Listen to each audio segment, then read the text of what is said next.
Dum de dum dum dum. Dum de dum dum. Oh boy, oh boy, oh boy. The Bitcoin price is pumping. Large green candles are rising into the sky, and overhead resistance is shattered like thin glass once more as Bitcoin tries to find new support at 27,000. The bears, completely caught off guard and completely wrecked once more, are trying to get into new shorts time and time again, while the degenerates of the space are trying to talk already about $1 million per Bitcoin and filling up their bags with the altcoins, with NFTs, with everything except Veve NFTs and the Ecomi token. Boy, oh boy, oh boy. Hey everyone, it's the Patient Toddler coming at you with another video, and in this one we are going to talk about why your Veve NFT vault value is going down and why Ecomi is still not moving in comparison to the rest of the market, and why many of the altcoins are not doing as well as we were expecting it already. But before we start, please keep in mind that I'm a crypto and NFT investor, not your financial advisor. And if you can, take 1 second out of your day, smash the like button if you enjoy this type of content. And many thanks to everyone who is supporting me on this channel, my rare hodlers, my Patreons, my channel members. Thank you for supporting me on this journey. And with that out of the way, let's get started and let's talk about this one topic at a time. So first of all, what's happening in the market? The Bitcoin price is finding new levels, as we have just heard in this intro. And at the same time, in the real world, let's say, outside of decentralized finance and decentralized solutions, the banks are collapsing. Silicon Valley Bank, I think one of the biggest, the second biggest bank to ever fail. And in total, some other banks are ramping up to $300 billion necessary to save basically the capital of the people that had capital in this bank. Where is this money coming from? It's not coming from, let's say, US politicians' own pockets. It's coming from the very people that are paying taxes into this system. And because this tax money is running out at some point, it needs to come somewhere. And the government has one easy button to get this money, and that is printing money. So in total, in order to save this money of the people in the bank, to give some guarantees to the banking system, there is basically a capital injection of 300 billion into the market right now. And we know that there are very easy mechanisms to identify whether crypto is going up or down, and that is basically if you drain money from the system, if you drain money from the pile, then the overall crypto numbers are going down. And if you inject capital, the overall crypto numbers are going up. It's very easy. If you strengthen the dollar, the crypto market usually finds itself in a bear market. And if you weaken the dollar, crypto is generally entering into a bull market. So what we have experienced in the last year is that the dollar has been strengthened, liquidity has been sucked out of the markets, and therefore we have found ourselves in a 1.5 year at least long-lasting bear market. And now we are getting a capital injection, and now Bitcoin is booming, and now the erosion of the dollar and of other currencies in the world is continuing. So that is the macro perspective in that we find ourselves right now. So this also means that we have a new mode in which Bitcoin is moving, and that brings us to higher percentages of, or likelihood that the bottom might be in for Bitcoin. We have talked about this in the previous videos already, that I have said it would be foolish at that point in time to not assume that there could be a very good possibility that the Bitcoin bottom is already in. However, I would really like to see this macro confirmation of, after this pump, getting a retracement, let's say a higher low in the macro, to then say, okay, we really have a higher high and a higher low here. So basically we have a trend reversal. I don't see it yet, so I refuse to call that the bottom is in. But the chance with every day that we are trending at these prices right now, the chances are higher and higher that the bottom might actually be in for Bitcoin. Because we learned from the previous cycles in crypto that just because the Bitcoin bottom is in doesn't mean that other altcoins and other assets cannot continue to suffer. And I think what we are seeing right now is something that repeats itself over all of the cycles, that when Bitcoin turns around and Bitcoin gains strength, that Bitcoin dominance is also increasing over the altcoins. And if I look at my personal portfolio, where Bitcoin is the biggest position, and then my second, third, and fifth, and so on positions are altcoins like VeChain, like Ecomi, like Chainlink, like Chiliz, that my Bitcoin position is gaining in percentage even though I haven't bought more Bitcoin, which indicates to me that at least over my portfolio of several altcoin positions, Bitcoin is gaining in dominance. Bitcoin is gaining in dominance against VeChain, against Ecomi, against Cardano, against Chainlink, because when Bitcoin pumped for, like, I think it was almost 20% in the last days, these altcoins followed with 5 to 10% pumps. So Bitcoin went up way more percentage-wise than many of these altcoins. Obviously, there are some outliers, some coins that pump 50% or so. But then also when Bitcoin had a little retracement, these altcoins retraced more than Bitcoin did. And so they are losing in strength against Bitcoin. Why is that? In my opinion, this is because many people that have a lot of money, that are experienced traders in the space, they are allocating money towards Bitcoin right now to ride this wave of banks, traditional banks failing, and the alternative monetary system gaining basically traction and bringing Bitcoin back on this potential wave of turning around. So everyone who has profits from the latest altcoin runs is trying to allocate some of these profits into Bitcoin, strengthening the Bitcoin movement. We have observed this many times, that from altcoins like Ecomi as well, traders take profit and move that outside of OMI, for example, into Bitcoin. So therefore, I think it's a fact that Bitcoin dominance is on the rise right now, and except Ethereum, most altcoins are suffering during that time. Now, where am I getting with all of this? I'm obviously getting to the reason why Veve NFTs are not increasing that hard in price right now. And the reason for this is that many people that are looking to increase their bags of Bitcoin right now, or that try to mitigate risk because of the effects of the rate hikes of central banks all over the world, and these effects are that, for example, credit interest rates are exceptionally rising and putting people under pressure if they do not have fixed interest rates. So people are in general only willing to invest in these very established lower risk assets. So in the entire space of crypto, Bitcoin is the least risky asset, because it's already known that it is not a security, because it has institutional adoption. But the rest of the coins, like the altcoins, the NFTs, they are risk on assets. So everyone who has, let's say, only limited financial allocation potential is going into these assets, and everyone who is strategically moving by the crisis playbook, let's say from Wall Street or venture capital, is also at the moment only touching Bitcoin and maybe Ethereum.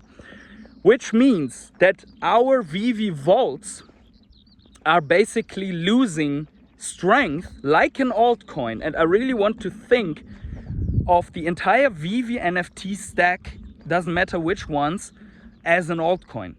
We're basically losing at the moment strength against Bitcoin. So Veve NFT vault dominance is going down and Bitcoin dominance is going up against these NFTs. Which also means that this phenomenon of first sucking out liquidity, which we saw is also a Veve NFT bear market, and then the comeback of liquidity but losing strength against Bitcoin is nothing that is tied to the Veve fundamentals in general. It's tied to the overall world fundamentals. We are going with this swarm of crows here that is right there up there behind me, and we are moving back here. So this doesn't mean that I don't see that Veve has a lot of fundamentals to deliver for Ecomi and Veve, but I just want to outline that what we are seeing right now most likely is a worldwide phenomenon that affects every NFT project and every altcoin out there.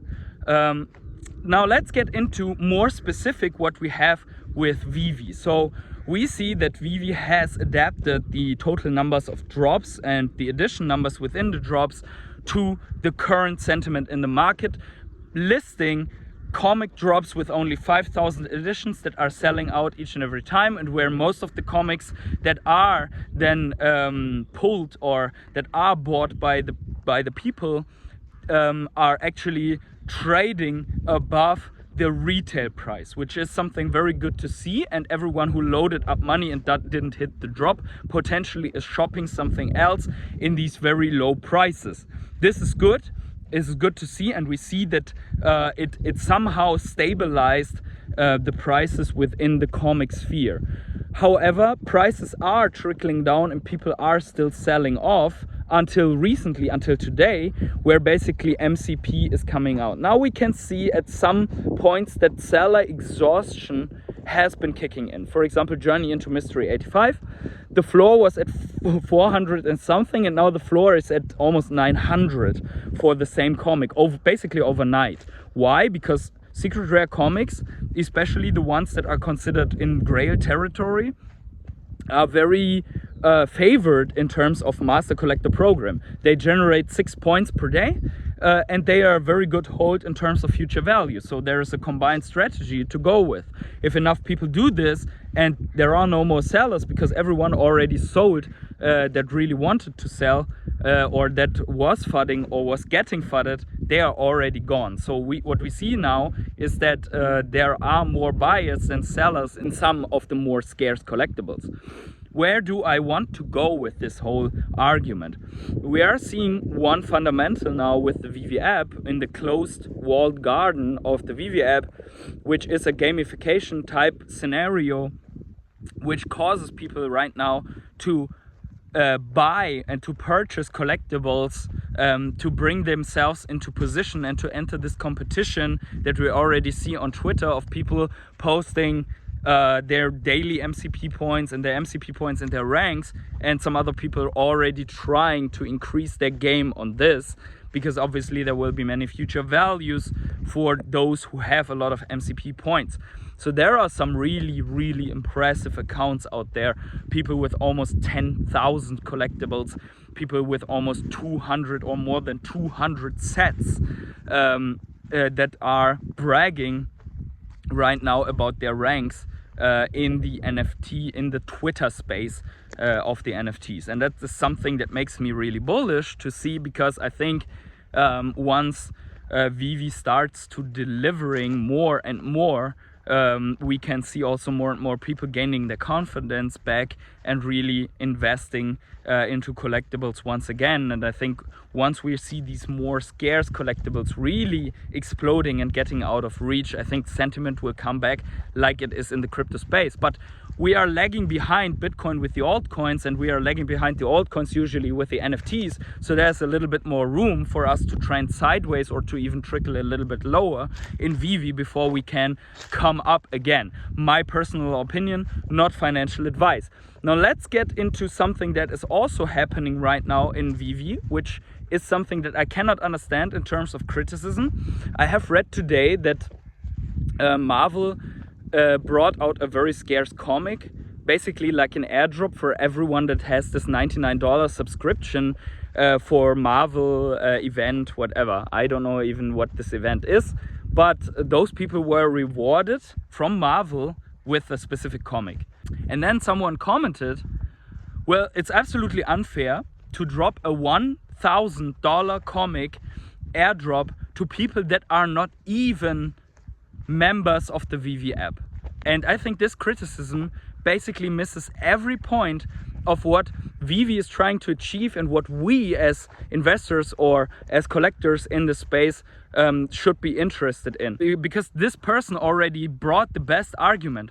People that have not even been on the Veve app are now owners of a Veve collectible, therefore have to come into the Veve app to be able to redeem and list this collectible and get these $1,000 if they even want to sell their digital comic. And if they sell, maybe they purchase something else. And if they don't sell, maybe they can discover other comics that are trading at absolutely ridiculously low prices right now in the app, and maybe they can see and discover the opportunity in front of them. And the second point is, if Veve would have dropped a comic like this within the app, it wouldn't be a $1,000 comic airdrop, because everyone would try to sell it, and it would be one of these airdrops where they are selling for 50 or 100 gems on the app. But the reason that someone outside the app, real collectors, real fans that have costly subscriptions at Marvel are getting these, is the reason why the price for this airdrop is so high and everyone desires to have one of them. So the reason that these people are mad is that basically what they want to do with this collectible is the free 1,000 gems. They want to liquidate this collectible, and because everyone that is right now on the app and wants this airdrop for themselves would liquidate it, the price would be way lower. But these real collectors, they want to stick with this collectible, and only some want to list and liquidate this collectible, and they have earned it by being subscribed and being a part of the active Marvel community. And there's nothing better that can happen to us than real collectors that do not know the app right now come into Veve and discover what's already there with the Grail comics and the Grail collectibles from the Marvel universe. And if only 20 or 30 of them are really coming, of hundreds of people, then still, imagine there are right now secret rare comics with only 125 editions, of which we didn't even get the 125. Veve is holding back so many editions. So let's say there are around 100 of some of these comic secret rares. If these people come in and buy 20 of those, there's only 80 left. And then I buy one of this, 79 left. 10 of you that are watching this video buy this, 69 left, and so on. So what I want to tell with this is, these people are coming in and they put additional scarcity into the market because they are purchasing one of these many opportunities. If we could get this at the broader scale, we would see collectibles of the scarcer ranks exploding left and right, because seller exhaustion is already happening right now, and the sellers are only going to decrease over time. And I think that's where we are going to see the turnaround in Veve. That's where we're going to see a sentiment shift in Veve. That's where we're going to see Veve delivering into the sentiment shift. That's where we're going to see the altcoin market coming back on. I think that's where we're going to see all the milestones being rolled out that we are waiting so long for. And I think there will be an end to the sentiment bear market and to the real bear market of Veve and Ecomi in very short time. Like, I think within the next 6 months, like end of this year, we are going to see this Veve NFT Omi bear market to end, maybe even sooner. Now, with that said, let me know in the comments below what you think about all of this, and wherever you are, have yourselves a great morning, evening, day, night, or afternoon. Go out and enjoy a little bit the nature, and see you in the next video.